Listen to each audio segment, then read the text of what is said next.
Cricket Dhaka premier লিগে ষষ্ঠ রাউন্ডে আবাহনী জয় পেলেও হেরেছে মোহামেডান। আবাহনী 4 উইকেটে হারিয়েছে লেজেন্ড অফ রূপগঞ্জকে। গাজী ক্রিকেটার্সের কাছে 65 রানে হেরেছে মোহামেডান। দিনের অন্য ম্যাচে প্রাইম ব্যাংক ক্রিকেট ক্লাব 55 রানে হারিয়েছে ধানমন্ডি স্পোর্টস ক্লাবকে।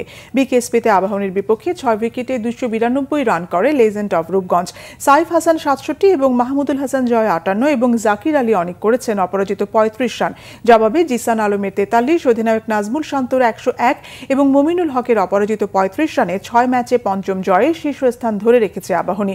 বিকেএসপিতে অন্য ম্যাচে মোহামেডানের বিপক্ষে 5 উইকেটে 336 রান করে গাজী ক্রিকেটার্স। অধিনায়ক এনামুল হক বিজয় অপরাজিত 149, সাদিকুর রহমান 60 এবং তোফায়েল আহমেদ করেছেন 63 রান।